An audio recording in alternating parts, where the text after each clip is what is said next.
in this part of the session, I'm going to look at aggregate demand again, okay? And here I'm going to derive aggregate demand from the ISM model in a simplified form, okay? And then we are going to look at slope of aggregate demand, okay? Under what condition it will be steeper, and under what condition it will be flatter. Then we will look at shift in aggregate demand schedule, okay? So we are going to look at aggregate demand derivation part, okay? And after derivation we will define what is aggregate demand. After that we will look at slope, then shift in aggregate demand, okay? So let us start with derivation part, and I am deriving aggregate demand from the ISM model, okay? So here you have rate of interest, here you have output level, okay? So this is your IS curve, which is downward sloping, okay? IS curve represents good market equilibrium, and it is a locus combination of rate of interest and output level at which good market is in equilibrium, okay? So here we are assuming that real factor for IS curve is not changing, okay? And we are going to change the price level because each NM curve is based on a particular real money supply, okay? So the real money supply is M by P. So our purpose is to derive the aggregate demand, the relationship between price level and output level. So I will decrease the price level and increase the real money supply. So NM curve will shift rightward, okay? So we are going to derive aggregate demand in a simplified form. This is my NM curve based on price level P1, okay? You can write M over P1, it does not matter, it's simple. So simultaneously my output and rate of interest is determined, okay? And we have both good and money market equilibrium at this rate of interest and at this output level, okay? So I am plotting this graph. So when price is P1, output is Y1. So I get first point of my aggregate demand curve. Let me check recording. So when price level decreases, real money supply increases, and my NM curve will shift rightward, okay? This is my NM curve and price level 2. You can write M over P2, okay? And my equilibrium output increases to Y2. Why my equilibrium output increases? Because when real money supply increases, okay, what will happen? Rate of interest decline. So when rate of interest decline, my output level will increase, okay? Output increases to Y2, and this happens because price level has decreased. I get 2 points. I join this 2 points. I get negativeness of my aggregate demand curve. So aggregate demand curve is negativeness of, okay? And it is a no-cost of combination. You have several combinations you can take out. It is a no-cost of combination of price level and output level at which good and money market are simultaneously in equilibrium. Look at this point, okay? At price P1, okay? Both good market and money market are simultaneously in equilibrium, okay? You can take any other point, okay, in this demand curve, say P2, okay? We will find that both good market and money market are simultaneously in equilibrium, okay? So what is aggregate demand? It is a no-cost of combination of price level and output level. No-cost of combination, we have taken only two combination, okay? You can take more than 2, and we have traveled negativeness of aggregate demand curve, okay? Next, I am going to look at whether under what condition it will be steeper or flatter, okay? So let me rub this one.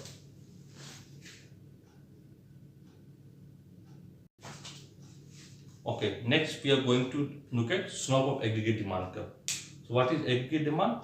It is a no-cost of combination of price level and output level, okay, in which we have both simultaneous equilibrium in both product and good market, okay? So IS equation is given by y equal to alpha g, Okay, or multiplier, I just putting G because we are looking at fiscal policy, monetary policy. Okay, on that aspect. Answer G, A bar minus BI. Okay, and this is my IS equation.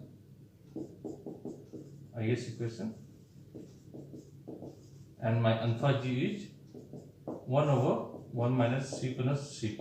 Okay, so this is my multiplier. Okay. And NM equation is given by I equal 1 over H. Okay, Ky minus m by P. Okay, this is my NM equation.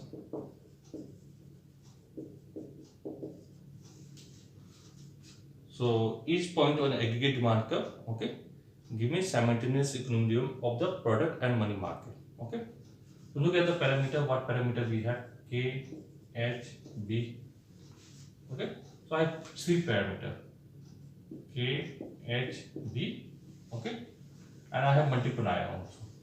Okay, higher the value of multiplier, we have seen that. Okay, higher will be the changes in output. I have to consider multiplier also, alpha G, or just write alpha. Okay, then just take alpha. Okay. So K, we can ignore. We can take the value K as given. Okay, we are interested in IY space. Okay, so this B is what? Responsiveness in investment. B is what? Responsiveness or change in investment due to change in rate of interest. Okay, so we are interested in this parameter B. Okay, what is H? N is your liquidity preference or demand for money, is Ky minus Hi. Okay, so it is change in your money demand or responsiveness in money demand due to change in rate of interest, is minus H. Okay, and the slope of this will be, okay, we have to just reverse that one, because when we are doing money demand schedule, here I have rate of interest, here I have money demand. Okay, so slope will be delta I over delta N O delta I over change in money demand. Okay, so it will be change in I over change in N will be equal to minus 1 over H. Okay, it will be negative measure of money demand. Okay, so we are interested on parameter, okay, that are related with rate of interest. So we will talk about H.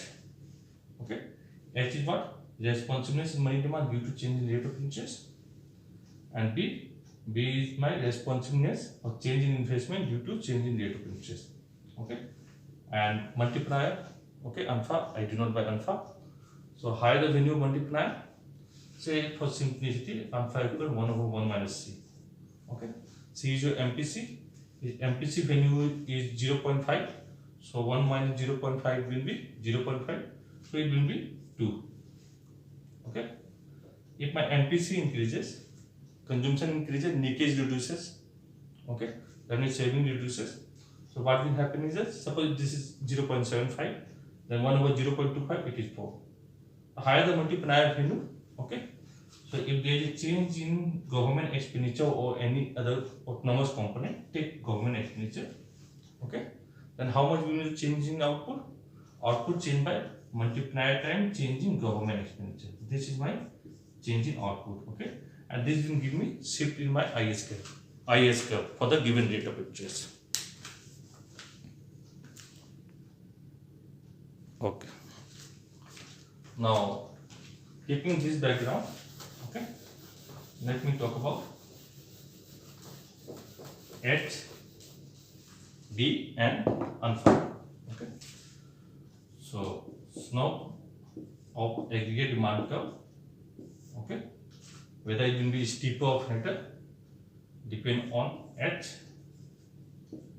B and my multiplier value alpha.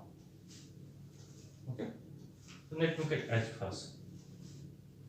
H is my responsiveness in money demand due to change in rate of interest. Okay, look at this thing.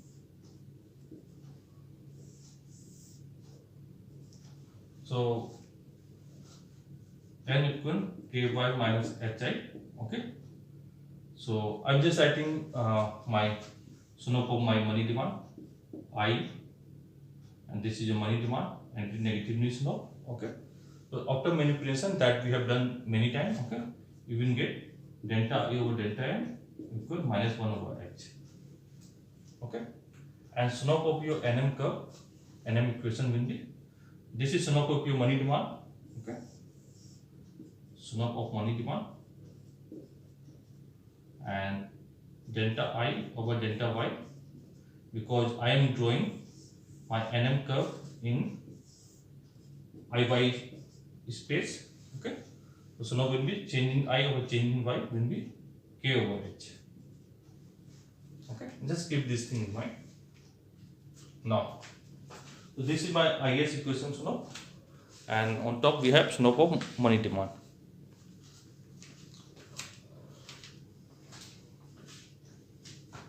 So when H value is high, okay, I'm taking H value to be high. Okay, when H value is high, then slope wind tends to 0. Okay, it will be flatter.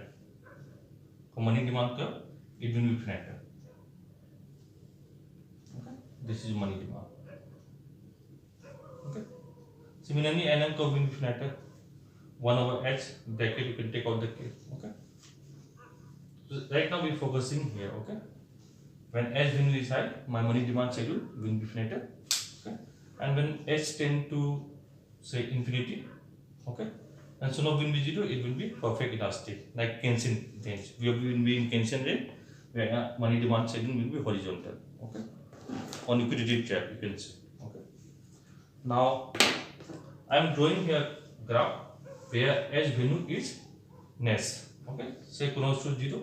Okay, so when it is 0, 1 over 0, it is infinity. You draw vertical line, right? I am drawing like this. I am taking two cases. Here H value is ness. Okay. Now I am increasing the money supply. Okay, and looking at what will be happening to the slope of aggregate demand curve. Okay, for the same increase in money supply, my money supply increases from say M by P1. You also am taking same M by P1 to M by P2. M by P2.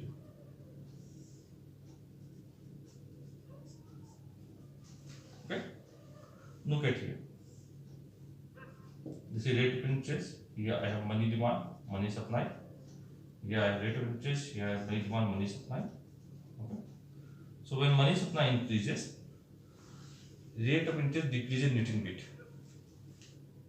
Here, when money supply increases, rate of interest decreases by quite a large amount. Okay. So what happens is that when responsiveness in money demand, okay, due to change of rate of interest is high, okay, and when there is an increase in money supply, decline in rate of interest will be no. Okay, so investment will be no. Let me write again. When H is high, okay, so what will happen is that when there is an expansion in money supply, okay, decline in rate of interest will be low. Okay, and in case of H value to be less, okay, what is happening there? Decline in rate of interest will be high. So I am comparing with this aspect. Okay, so what will happen is that my increase in investment will be less compared to here. Okay, so my aggregate demand will be steeper. Aggregate demand will be steeper. Okay, let me draw it.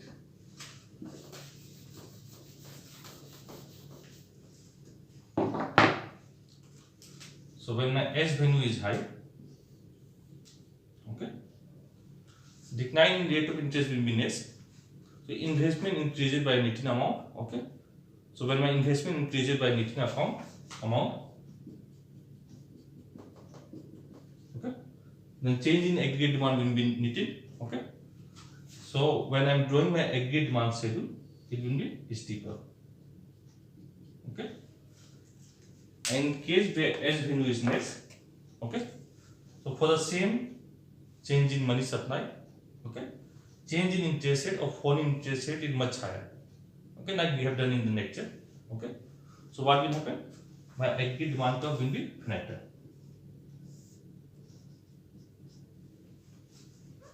Okay, this is first case. Let me take photo. Okay. So when my edge value is high, okay, my aggregate demand curve will be steeper.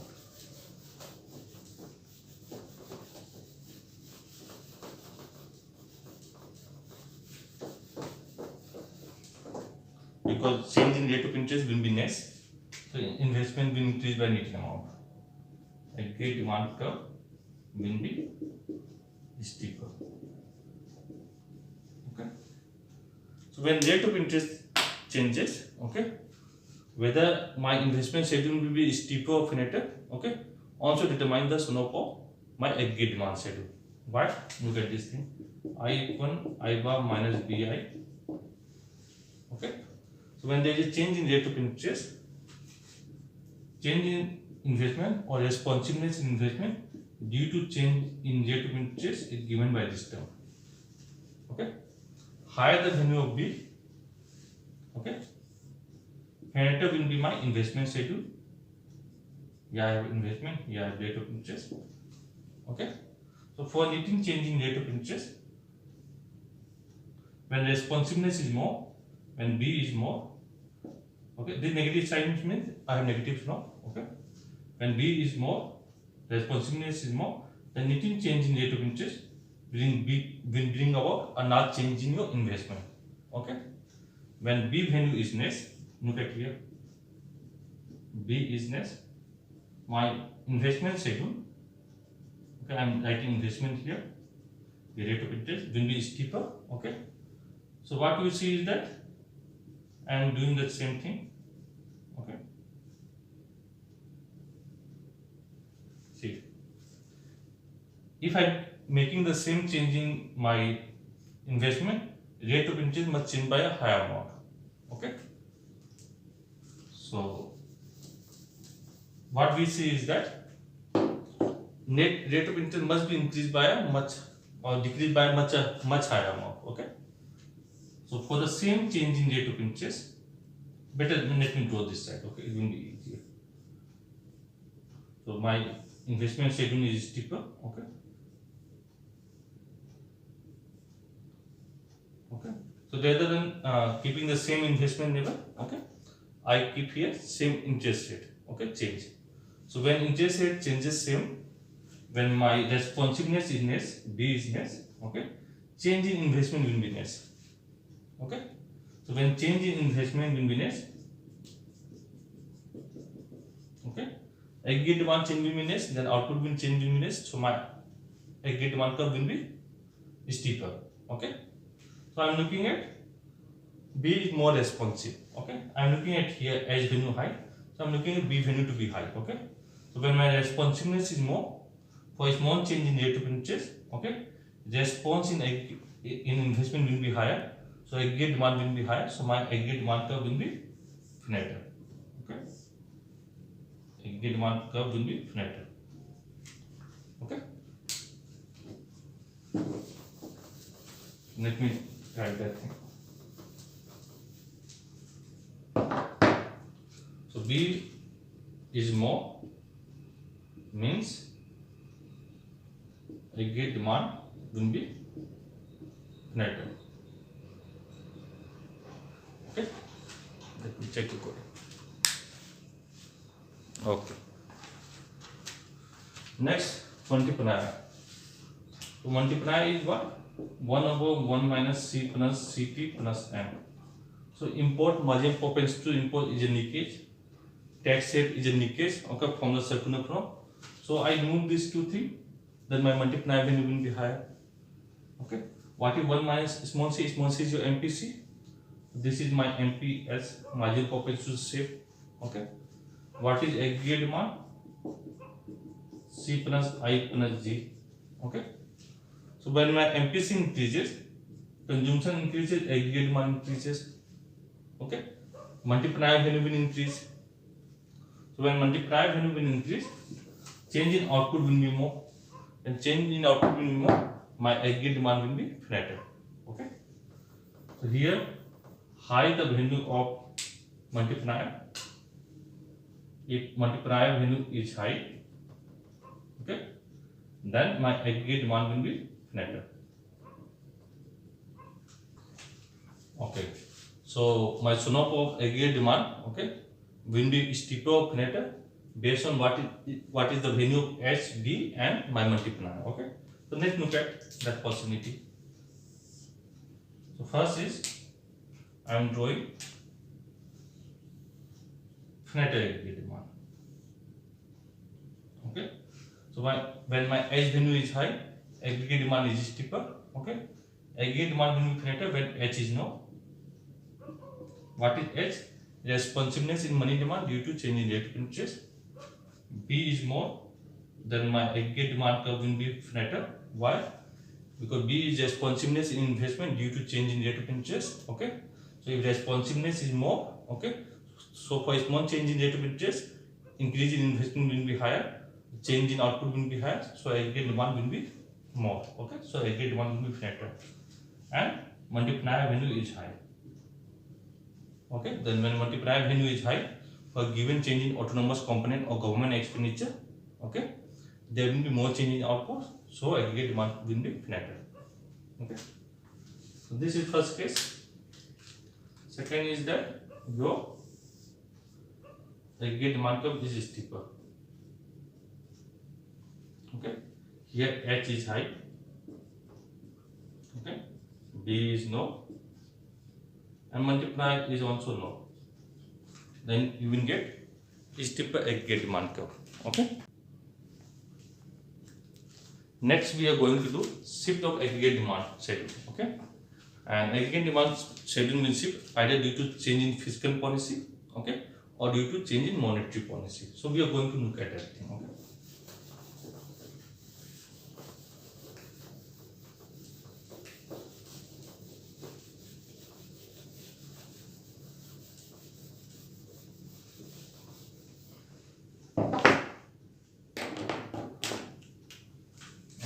Now I am looking at shift of aggregate demand. Okay, and first I am going to look at effect of fiscal expansion. Okay. Okay, recording is okay. Effect of fiscal expansion. Okay.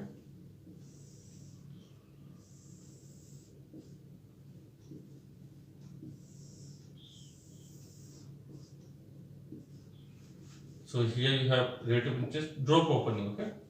Here your output, and here I am taking price level, and here I am taking output. Okay. So I am looking at effect of fiscal expansion for the given price level for a particular or given price level, say P1. Okay. Price level is not changing. Okay. So this is my IS curve when price level is 1, P1. Okay. This is my NM curve, say NM1. Okay. So this is my initial equilibrium rate of interest and output, which are determined simultaneously. Okay. So at this price P1, okay, I am having equilibrium output Y1, and that can be represented by a point in the aggregate demand schedule also. Okay. I am drawing my first aggregate demand schedule. Okay. Suppose government expenditure increases. Okay. Government expenditure increases. What will happen is that IS curve shift rightward. Okay. So there will be a shift in IS curve for the given rate of interest. What we will have? First thing is that they change in government expenditure. Okay. Second thing is that for the given rate of interest, okay, IS shift rightward. And how much is the shift in IS curve? It is multiplier, I write alpha G, okay, time change in government expenditure. Okay, and it is given by this much distance.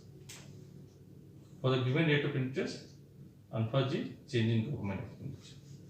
This much is the shift in my IS curve. Okay, so I shift from IS1 to IS2. Okay, on the right hand side of my NM curve, for the given rate of interest, okay, say here at point here, say E, money demand is greater than money supply. Okay, what is the reason for that?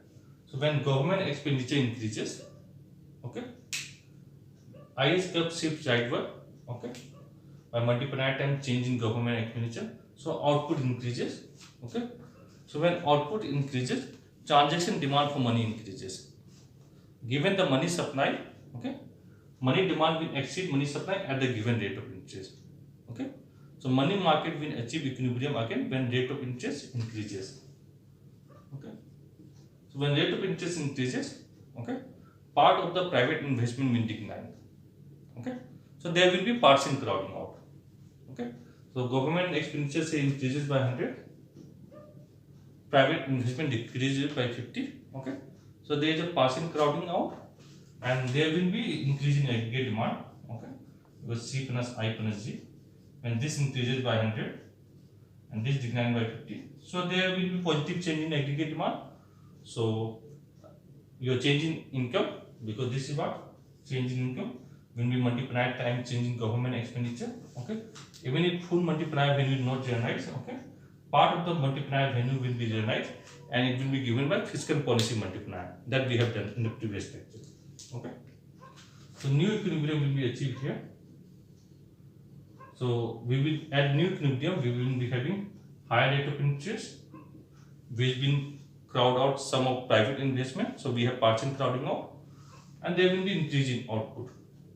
Okay, so this distance, okay, is what this shift or achieving new equilibrium, okay, is what is my fiscal policy multiplier times change in government expenditure.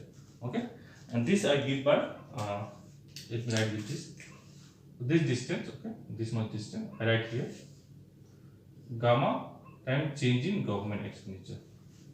Okay, I have dragged this one already. Okay, and what is gamma? Is alpha g over 1 plus k alpha g b over h. This is subscript, okay, for government multiplier. This will be the shift in my not shift. This much is the increase in my output. Okay, so what I see is that for the given price level, okay, there will be more aggregate demand. Okay, so for the given price level, my aggregate demand curve will shift rightward. Okay, and this shift in aggregate demand, okay, will be equal to the magnitude of my fiscal policy multiplier times change in government expenditure. Okay, this shift. So this is what we get when there is fiscal expansion. Okay.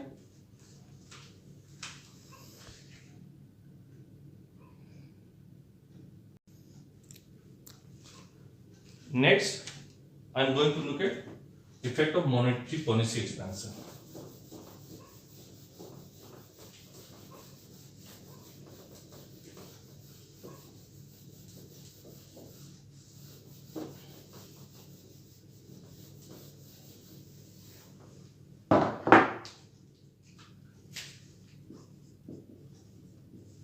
Effect of monetary policy expansion. Okay, so here I have my rate of interest output. Here I am drawing my aggregate demand in PY space. Okay, so this is my IS curve, initial IS curve, so IS1. this is my NM curve, okay, and this is based on money supply M1 over P1, okay. I'm talking about monetary policy, so nominal money supply will increase from M1 to M2. So when nominal money supply will increase, my real money supply will increase, so NM curve will shift rightward, okay. So next, draw aggregate demand curve for the initial equilibrium, okay. Price level is P1, okay. P1. So this is my aggregate demand curve initially, okay. So when I'm doing fiscal policy, okay, effect of fiscal policy. So what we see is the aggregate demand curve shift parallel, okay. But here my aggregate demand curve will not shift parallel. That is what we are going to do, okay. Suppose money supply increases, okay. So each NM curve is based on a particular real money supply. So when nominal money supply increases, given the price level, okay, for the given rate of interest, my NM curve will shift rightward. It will be M2 over P1, okay. So what will happen is that rate of interest must decline, then only excess supply of money will be absorbed, okay. So rate of interest decline and new equilibrium is achieved, okay. So at new equilibrium we have lower rate of interest and higher output at equilibrium, okay. So this will be having higher output, right? Okay. I have to draw aggregate demand curve, okay. So I have to take 2 points, okay. So suppose first case, okay, when money supply increases, price level also increase in the same proportion. So there is no change in real money supply, and each NM curve is based on a particular real money supply, okay. So when my money supply increases, say my initial money supply is M1 is 100 and price level is 1, and my real money supply is 100. So here my real money supply is 100, okay. Now my money supply increases given the price level to 200. This is 1, okay. So since my real money supply increases, each NM curve is based on a particular real money supply. So my NM curve shifts rightward, 200, okay. Now I am saying that, okay, in order to draw my aggregate demand curve, how my aggregate demand curve will shift, okay. Consider the case where price never increases in proportion to increase in money supply. Since money supply increases by 100%, okay, consider the case where price level also double, okay.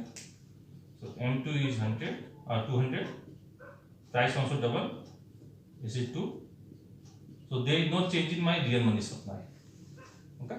So NM curve will shift northward when price level increases, okay. So this is what my M2 over P2 also, okay. So what we are having in that, before equilibrium output is Y1, okay, price is what, P1, now price is P2, okay. So price double, okay. So same axis I just make it up, okay. So price is P2, take this point here, price is P2, I take first point here, okay. Now I remove this aspect because we don't need it, okay. We just want to look at effect of monetary policy, okay. In order to draw my aggregate demand, I have to take this point, okay. How this curve will shift, whether there will be parallel shift or there will be non-parallel shift, okay. So my price level is actually P1, okay. So I remove this part, but my money supply increases, okay. This is my original NM curve, okay. So when my price level is same and money supply increases, okay, price level is same, money supply increases, okay, there is an increase in output. Why? Because rate of interest decreases, and when rate of interest decreases, you know what happened, and ultimately the output will increase, okay. So second point will be here at price P1, I got this point, okay. By joining these 2 points, I will get shift in my aggregate demand curve, okay. Okay, this is my aggregate demand curve, okay. So So my aggregate demand curve, okay, will shift, okay, but the shift will not be in parallel. Okay, so this is what you have when we have monetary expansion technique.